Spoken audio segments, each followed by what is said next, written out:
Shri Vineet Jain ji, industry leaders, CEOs, अन्य सभी वरिष्ठ महानुभाव, देवियों और सज्जनों, आप सबको नमस्कार।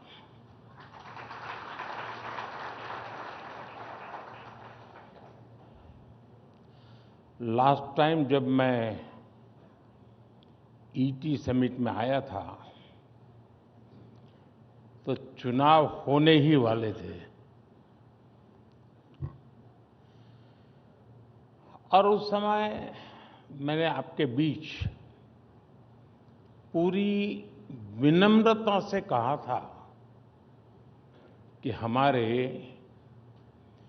तीसरे टर्म में भारत एक नई स्पीड से काम करेगा।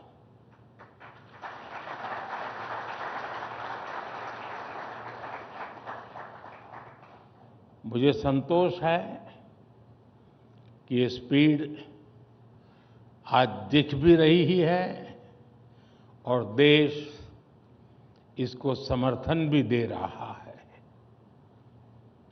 नई सरकार बनने के बाद देश के अनेक राज्यों में बीजेपी एनडीए को जनता का आशीर्वाद लगातार मिल रहा है। जून में ओडिशा के लोगों ने विकसित भारत के संकल्प को गति दी, फिर हरियाणा के लोगों ने समर्थन किया और अब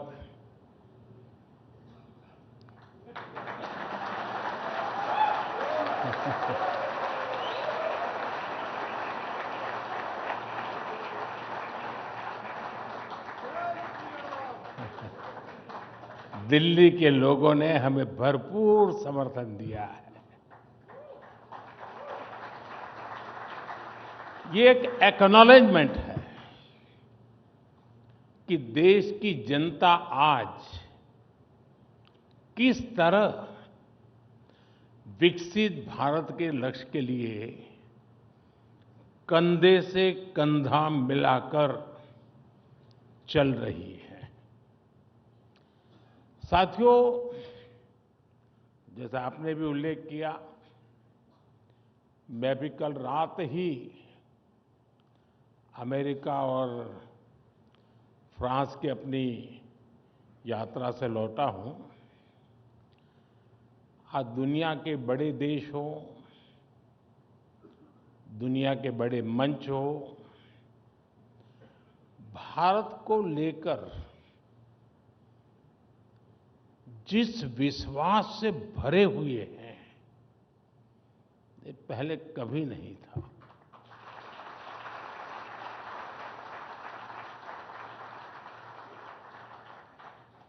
ये पेरिस में एआई एक्शन समिट के दौरान हुए डिस्कशन में भी रिफ्लेक्ट हुआ है। आज भारत ग्लोबल फ्यूचर से जुड़े विमर्श के सेंटर में है और कुछ चीजों में उसे लीड भी कर रहा है। मैं कभी-कभी सोचता हूं, अगर 2014 में देशवासियों ने हमें आशीर्वाद न दिए होते, अब आप भी सोचिए,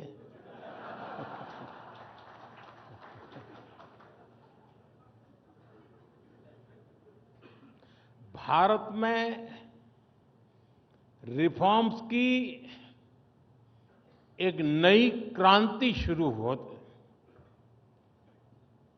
यानी मुझे नहीं लगता है कि हो सकता है, ये कतई नहीं होता। आप भी इस बात को यानी सिर्फ कहने को नहीं, कन्विंस होंगे।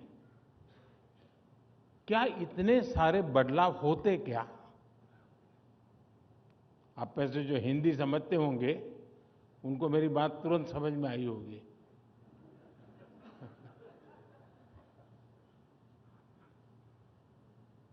देश तो पहले भी चल रहा था।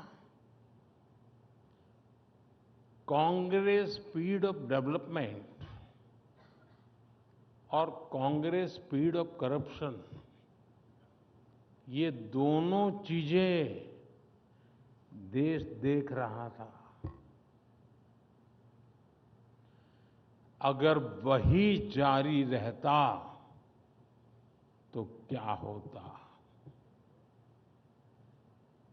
देश का एक अहम टाइम पीरियड बर्बाद हो जाता। 2014 में तो कांग्रेस सरकार ये लक्ष्य लेकर चल रही थी कि 2044, यानी 2014 में वो सोचते थे और उनका डिक्लेयर्ड टारगेट था कि 2044 तक भारत को 11th से 3rd लार्जेस्ट इकोनॉमी बनाएंगे। 2044,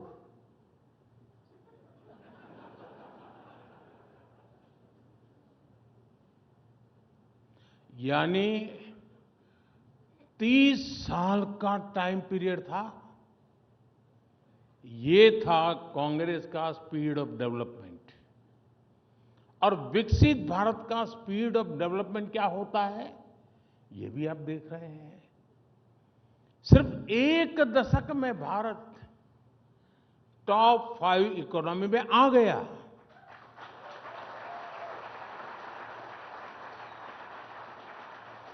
और साथियों, मैं पूरी जिम्मेवारी से कह रहा हूं, अब अगले कुछ सालों में ही आप भारत को दुनिया की 3rd लार्जेस्ट इकोनॉमी बनते देखेंगे।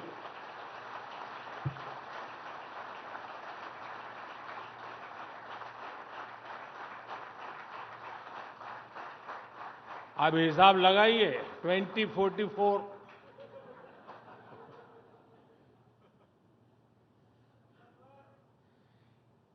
एक युवा देश को यही स्पीड चाहिए। और आज इसी स्पीड से भारत चल रहा है। साथियों, पहले की सरकारें रिफॉर्म से बचती रही, और ये बात भूलना नहीं चाहिए। ये ईटी वाले भुला देते हैं, नहीं मैं याद कराता हूं। जिस रिफॉर्म के गाजे बाजे हो रहे हैं ना, वो बिकॉज ऑफ कंपल्सन था, कन्विक्शन से नहीं था।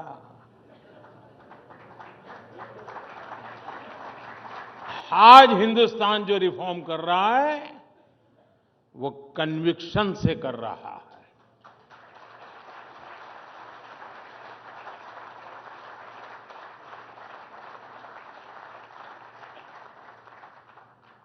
उनमें एक सोच रही, अब कौन इतनी मेहनत करे, रिफॉर्म की क्या जरूरत है। अब लोगों ने बिठाया है, मौज करो यार, 5 साल निकाल दो, चुनाव आएगा तब देखेंगे। अक्सर इस बात की चर्चा ही नहीं होती थी कि बड़े रिफॉर्म से देश में कितना कुछ बदल सकता है। आप व्यापार जगत के लोग हैं, सिर्फ हिसाब किताब आंकड़े नहीं लगाते, आप अपनी स्ट्रेटेजी को रिव्यू करते हैं, पुरानी पद्धतियों को छोड़ते हैं। एक समय में कितने ही लाभकारक रही हो, उसको भी छोड़ते हैं आप। जो काल बाह्य हो जाता है, उसका बोझ उठाकर कोई उद्योग चलता नहीं है जी, उसे छोड़ता ही है। आमतौर पर भारत में, जहां तक सरकारों की बात है, गुलामी के बोझ में जीने की एक आदत पड़ चुकी थी। इसलिए आजादी के बाद भी अंग्रेजों के जमाने की चीजों को ढोया जाता रहा। अब हम लोग आमतौर पर बोलते भी हैं, सुनते भी हैं, और कभी-कभी तो लगता है कि ये जैसे कोई बड़ा महत्वपूर्ण मंत्र है, बड़ा श्रद्धापूर्ण मंत्र है, ऐसे बोलते हैं, justice delayed is justice denied. ऐसी बातें हम लंबे समय तक सुनते रहे, लेकिन इसको ठीक कैसे किया जाए, इस पर काम नहीं हुआ। समय के साथ हम इन चीजों के इतने आदी हो गए कि बदलाव को नोटिस ही नहीं कर पाते। और हमारे यहां तो एक ऐसा इकोसिस्टम भी है, कुछ साथी यहां भी बैठे होंगे, जो अच्छी चीजों के बारे में चर्चा होने ही नहीं देते। वो उसको रोकने में ही ऊर्जा लगाए रखते हैं। जबकि लोकतंत्र में अच्छी चीजों पर भी चर्चा होना, मंथन होते रहना, ये भी लोकतंत्र की मजबूती के लिए उतना ही जरूरी है। लेकिन एक धारणा बना दी गई है कि कुछ नेगेटिव कहो, नेगेटिविटी फैलाओ, वही डेमोक्रेटिक है। अगर पॉजिटिव बातें होती हैं तो डेमोक्रेसी को कमजोर करार कर दिया जाता है। इस मानसिकता से बाहर आना बहुत जरूरी है। मैं आपको कुछ उदाहरण दूंगा। साथियों, भारत में कुछ समय पहले तक जो पीनल कोड चल रहे थे, वो 1860 के बने थे, 1860 के।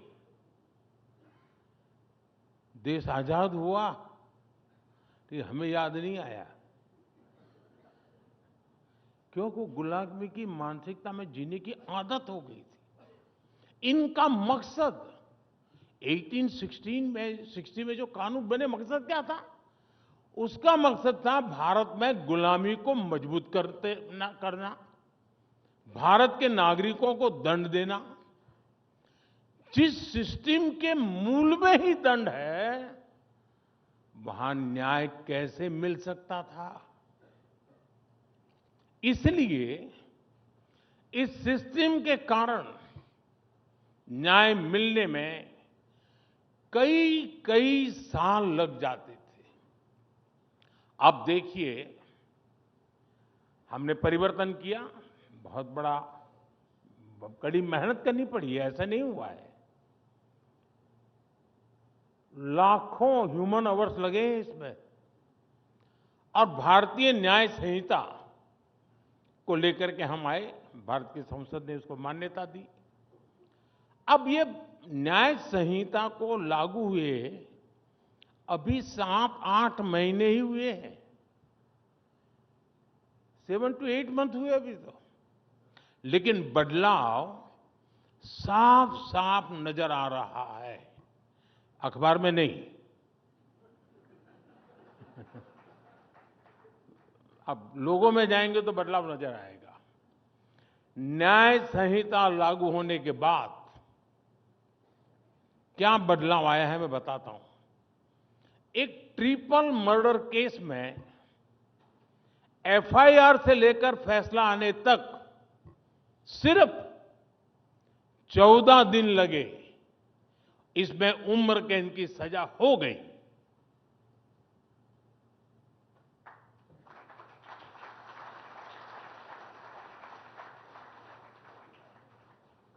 एक स्थान पर एक नाबालिग की हत्या के केस को 20 दिन में अंतिम परिणाम तक पहुंचाया गया।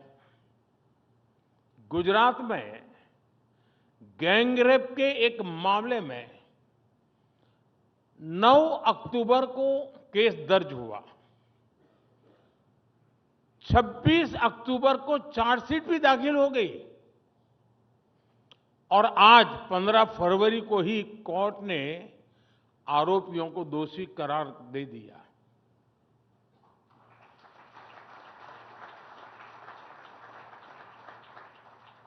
आंध्र प्रदेश में 5 महीने के एक बच्चे से अपराध के मामले में अदालत ने दोषी को 25 वर्ष की सजा सुनाई है। इस केस में डिजिटल सबूतों ने बहुत बड़ी भूमिका निभाई। एक और मामले में रेप और मर्डर के आरोपी की तलाश में ई प्रिजन मॉड्यूल से बड़ी मदद मिली।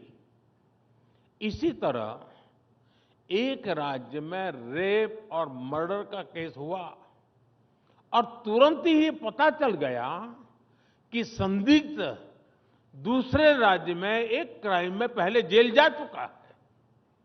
इसके बाद उसकी गिरफ्तारी में भी समय नहीं लगा। ऐसे अनेक मामले में गिना सकता हूं जिसमें आज लोगों को तेजी से न्याय मिलने लगा है। साथियों, ऐसा ही एक बड़ा रिफॉर्म प्रॉपर्टी राइट्स को लेकर हुआ है। यूएन की एक स्टडी में किसी देश के लोगों के पास प्रॉपर्टी राइट्स का न होना एक बहुत बड़ा चैलेंज माना गया है। दुनिया के अनेक देशों में करोड़ों लोगों के पास प्रॉपर्टी के कानूनी दस्तावेज नहीं है, जबकि लोगों के पास प्रॉपर्टी राइट्स होने से गरीबी कम करने में मदद मिलती है। ये बारीकियां पहले की सरकारों को पता भी नहीं था। और कौन इतना सरदर्द उठाए जी, कौन मेहनत करे? ऐसे काम कोई ईटी की हेडलाइन तो बनने वाली नहीं है, तो करेगा कौन? ऐसी अप्रोच से न देश चला करते हैं, न देश बना करते हैं।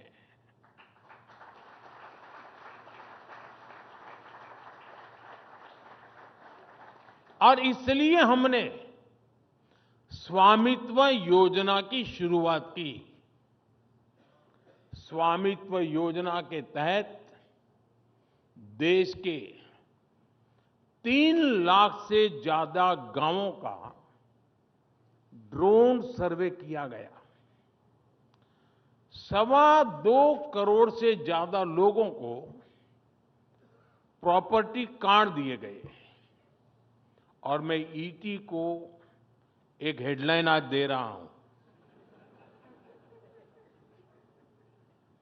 स्वामित्व लिखना जरा ईटी के लिए तकलीफ वाला है, लेकिन फिर भी वो तो आदत से हो जाएगा। स्वामित्व योजना की वजह से देश के ग्रामीण क्षेत्र में अब तक 100 लाख करोड़ रुपए की प्रॉपर्टी की वैल्यू अनलॉक हुई है। 100 लाख करोड़ यानी 100 लाख करोड़ रुपयों की प्रॉपर्टी पहले भी गांव में मौजूद थी, गरीब के पास मौजूद थी, लेकिन इसका उपयोग आर्थिक विकास में नहीं हो पाता था। प्रॉपर्टी के राइट्स न होने से गांव के लोगों को बैंक से लोन नहीं मिल पाता था। अब ये दिक्कत हमेशा हमेशा के लिए दूर हो गई है। आज पूरे देश से ऐसी खबरें आती हैं कि कैसे स्वामित्व योजना के प्रॉपर्टी कार्ड से लोगों का फायदा हो रहा है। अभी कुछ दिन पहले राजस्थान की एक बहन से मेरी बातचीत हो रही। उस बहन को स्वामित्व योजना के तहत प्रॉपर्टी कार्ड मिला हुआ है। इनका परिवार 20 साल से एक छोटे से मकान में रहता था। जैसे ही प्रॉपर्टी कार्ड मिला तो उनको बैंक से करीब 8 लाख का लोन मिला। 8 लाख रुपए का लोन मिला कागज मिलने से। इस पैसे से उस बहन ने एक दुकान शुरू की। अब उससे हुई कमाई से वो परिवार अब अपने बच्चों की हायर एजुकेशन के लिए सपोर्ट कर पा रही है। एंड अब देखिए कैसे बदलाव आता है। एक और राज्य में एक गांव में एक व्यक्ति ने प्रॉपर्टी कार्ड दिखाकर बैंक से 4.5 लाख का लोन लिया। उस लोन से उसने एक गाड़ी खरीदी और ट्रांसपोर्टेशन का काम उसने शुरू कर दिया। एक और गांव में एक व्यक्ति ने प्रॉपर्टी कार्ड पर लोन लेकर अपने खेत में मॉडर्न इरिगेशन फैसिलिटी तैयार करवाई। ऐसे ही कई उदाहरण हैं जिनसे गांवों में गरीबों को कमाई के नए रास्ते बन रहे हैं। ये रिफॉर्म, परफॉर्म, ट्रांसफॉर्म की असली स्टोरीज हैं जो अखबारों और टीवी चैनल्स के हेडलाइन में नहीं आती है। साथियों, आजादी के बाद हमारे देश में अनेकों ऐसे जिले थे जहां सरकारें विकास नहीं पहुंचा पाई और ये उनके गवर्नेंस की कमी थी। बजट तो होता था, डिक्लेयर भी होता था, सेंसस के रिपोर्ट भी छपते थे, ऊपर गया कि नीचे गया। करना ये चाहिए था कि इन जिलों पर खास फोकस करते, लेकिन इन जिलों को पिछड़े जिले, बैकवर्ड डिस्ट्रिक्ट, इसका लेबल लगाकर उन जिलों को अपने हाल पर छोड़ दिया।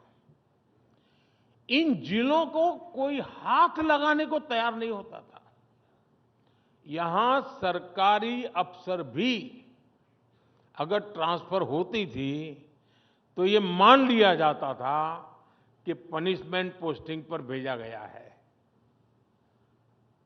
साथियों, इतना नेगेटिव एनवायरनमेंट, उस स्थिति को मैंने एक चुनौती के रूप में लिया और पूरे अप्रोच को ही बदल डाला।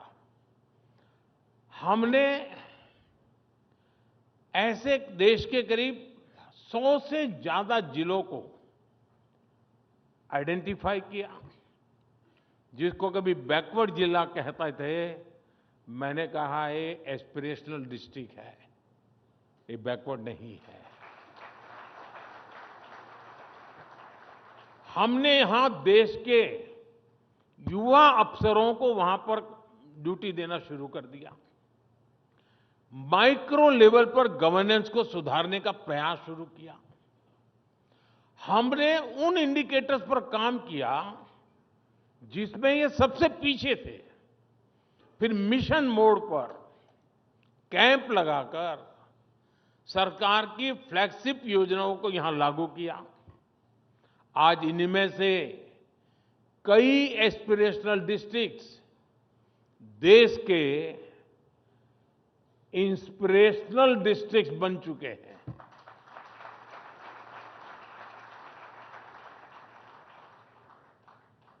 साल 2018 में, 2018 में असम के, मैं उन जो एस्पिरेशनल डिस्ट्रिक्ट जिसको मैं कहता हूं, जिसको पहले की सरकार बैकवर्ड कहती थी, मैं उनका ही जिक्र करना चाहता हूं।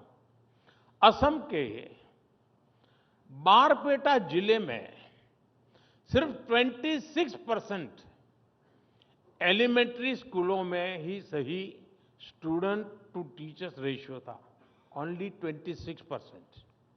आज उस डिस्ट्रिक्ट में 100% स्कूलों में स्टूडेंट टीचर रेशियो आवश्यकता के अनुसार हो गया। बिहार के बेगूसराय जिले में सप्लीमेंट्री न्यूट्रिशन लेने वाली गर्भवती महिलाओं की संख्या ओनली 21% थी। बजट नहीं था, ऐसा नहीं था, बजट तो था, ओनली 21%। उसी प्रकार से यूपी के चंदौली जिले में ये 14% थी। आज दोनों जिलों में ये 100% हो चुकी है। इसी तरह बच्चों के 100% टीकाकरण के अभियान में भी कई जिले बेहतरीन प्रदर्शन कर रहे हैं। यूपी के श्रावस्ती में 49% से बढ़कर 86%, तो तमिलनाडु के रामनाथपुरम में 67% से बढ़कर 93% हम पहुंचे हैं। ऐसी ही सफलताओं को देखते हुए ही अब देश के हम फिर ये एक प्रयोग बहुत सफल रहा, ग्रास रूट लेवल पर परिवर्तन लाने का प्रयास सफल रहा। तो जैसे पहले हमने 100 करीब करीब एस्पिरेशनल डिस्ट्रिक्ट आइडेंटिफाई किए, अब हम एक स्टेज नीचे जाकर के 500 ब्लॉक्स उनको हमने एस्पिरेशनल ब्लॉक घोषित किया है और वहां हम बिल्कुल फोकस वे में तेजी से काम कर रहे हैं। अब आप कल्पना कर सकते हैं हिंदुस्तान के 500 ब्लॉक्स, उसकी बेसिक बदलाव आएगा, मतलब देश के सारे पैरामीटर बदल जाते हैं।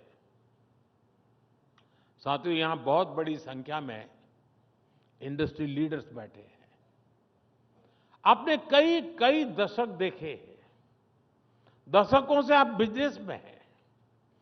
भारत में बिजनेस का माहौल कैसा होना चाहिए, ये अक्सर आपकी विश लिस्ट का हिस्सा हुआ करता था। सोचिए कि हम 10 साल पहले कहां थे और आज कहां हैं। एक दशक पहले भारत के बैंक भारी संकट से गुजर रहे थे। हमारा बैंकिंग सिस्टम फ्रेजाइल था। करोड़ों भारतीय बैंकिंग सिस्टम से बाहर थे। और अभी विनीत जी ने जनधन अकाउंट की चर्चा भी की। भारत दुनिया के उन देशों में से एक था जहां एक्सेस टू क्रेडिट सबसे मुश्किल था। साथियों, हमने बैंकिंग सेक्टर को मजबूत करने के लिए अलग अलग स्तर पर एक साथ काम किया। Banking the unbank, securing the unsecured, funding the unfunded, ये हमारी स्ट्रेटेजी रही। 10 साल पहले ये तर्क दिया जाता था कि देश में बैंक ब्रांच नहीं है तो कैसे फाइनेंशियल इंक्लूजन होगा। आज देश के करीब करीब हर गांव के 5 किलोमीटर के दायरे में कोई बैंक ब्रांच या बैंकिंग कॉरेस्पॉन्डेंट मौजूद है। एक्सेस टू क्रेडिट कैसे बढ़ा, इसका एक उदाहरण मुद्रा योजना है। करीब 32 लाख करोड़ रुपए उन लोगों तक पहुंचे हैं जिनको बैंकों की पुरानी व्यवस्था के तहत लोन मिल ही नहीं सकता था। ये कितना बड़ा परिवर्तन हुआ है। एमएसएमईज के लिए लोन मिलना आज बहुत आसान हुआ है। आज रेहड़ी पटरी ठेले वालों तक को हमने आसान लोन से जोड़ा है। किसानों को मिलने वाला लोन भी 2 गुने से अधिक किया है। हम बहुत बड़ी संख्या में लोन दे रहे हैं, बड़े अमाउंट में लोन दे रहे हैं और साथ ही हमारे बैंकों का प्रॉफिट भी बढ़ रहा है। 10 साल पहले तक इकोनॉमिक टाइम्स ही बैंकों के रिकॉर्ड घोटाले की खबरें छापता था।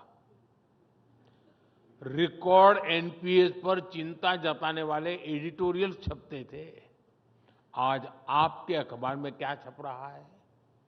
अप्रैल से दिसंबर तक सरकारी बैंकों ने 1.25 लाख करोड़ रुपए से अधिक का रिकॉर्ड प्रॉफिट दर्ज किया है।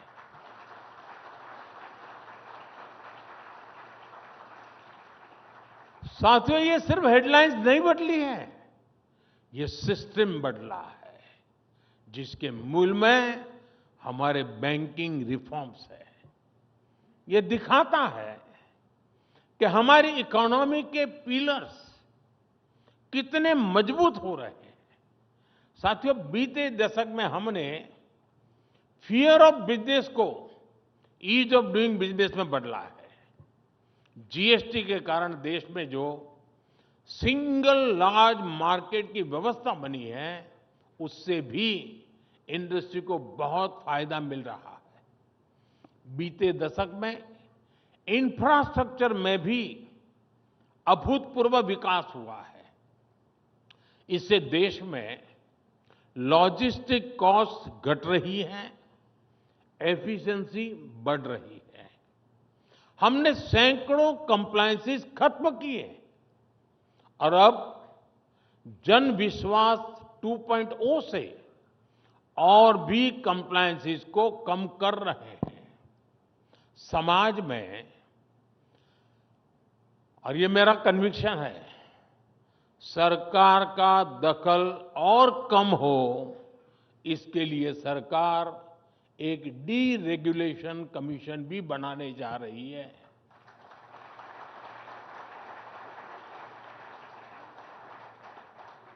फ्रेंड्स, आज के भारत में एक और बहुत बड़ा परिवर्तन हम देख रहे हैं। ये परिवर्तन फ्यूचर की तैयारी से जुड़ा है। जब दुनिया में पहली औद्योगिक क्रांति शुरू हुई, तो भारत में गुलामी की जकड़न मजबूत होती जा रही थी। दूसरी औद्योगिक क्रांति के दौरान जहां दुनिया में नए नए इन्वेंशंस, नई फैक्ट्रियां लग रही थी, तब भारत में लोकल इंडस्ट्री को नष्ट किया जा रहा था। भारत से रॉ मटेरियल बाहर ले जाया जा रहा था। आजादी के बाद भी स्थितियां ज्यादा नहीं बदली। जब दुनिया कंप्यूटर क्रांति की तरफ बढ़ रही थी, तब भारत में कंप्यूटर खरीदने के लिए भी लाइसेंस लेना पड़ता था। पहली 3 औद्योगिक क्रांतियों का उतना लाभ भले ही भारत नहीं ले पाया, लेकिन चौथी औद्योगिक क्रांति में भारत दुनिया के साथ कदम से कदम मिलाने के लिए तैयार है।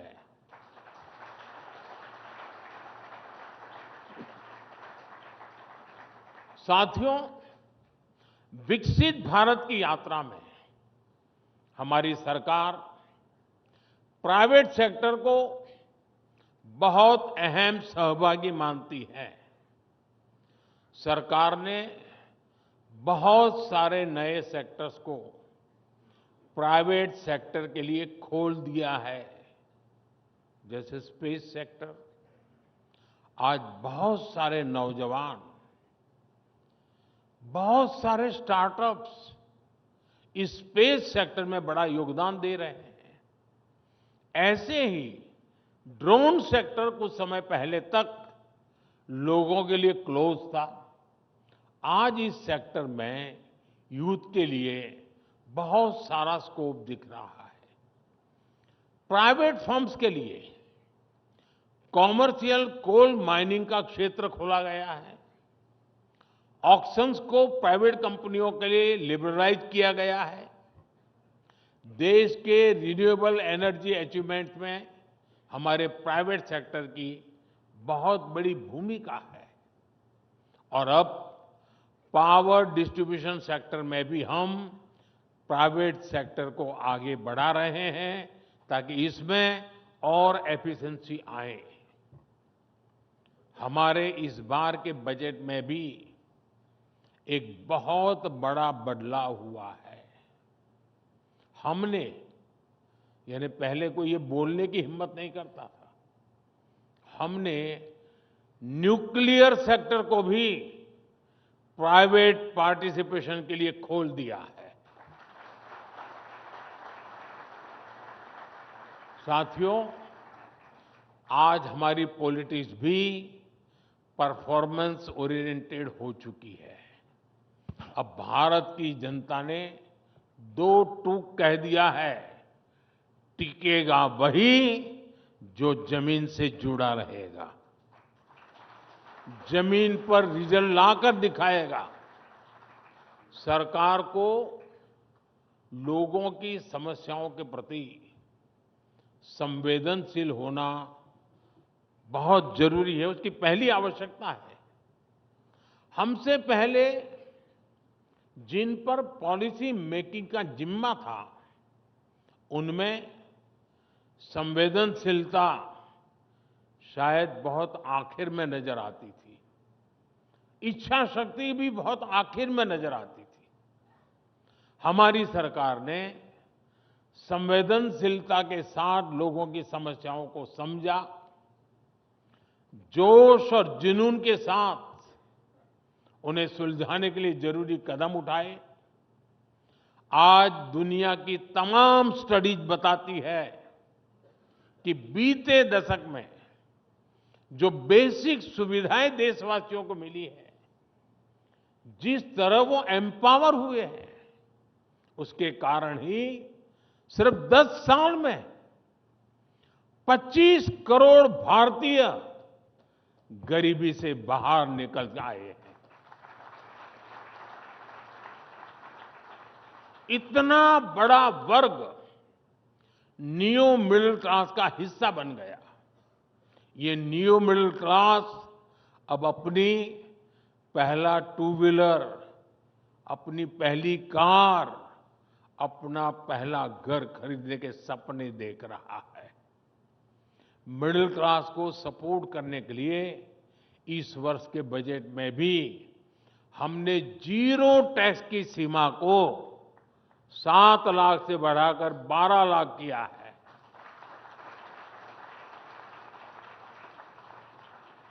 इस फैसले से पूरा मिडिल क्लास मजबूत होगा, देश में इकोनॉमिक एक्टिविटी भी और बढ़ेगी। ये प्रोएक्टिव सरकार के साथ ही एक सेंसिटिव सरकार की वजह से ही संभव हो पाया। साथियों, विकसित भारत की असली नींव विश्वास है, ट्रस्ट है। हर देशवासी, हर सरकार, हर बिजनेस लीडर में ये एलिमेंट होना बहुत जरूरी है। सरकार अपनी तरफ से देशवासियों में विश्वास बढ़ाने के लिए पूरी शक्ति से काम कर रही है। हम इनोवेटर्स को भी एक ऐसे माहौल का विश्वास दे रहे हैं जिस पर वो अपने आइडियाज को इंक्यूबेट कर सकते हैं। हम बिजनेस को भी पॉलिसीज के स्टेबल और सपोर्टिव रहने का विश्वास दे रहे हैं। मुझे उम्मीद है कि ईटी की ये समिट इस विश्वास को और मजबूती देगी। इन्हीं शब्दों के साथ मैं अपनी बात समाप्त करता हूं। एक बार फिर आप सभी को अपनी शुभकामनाएं देता हूं। बहुत बहुत धन्यवाद।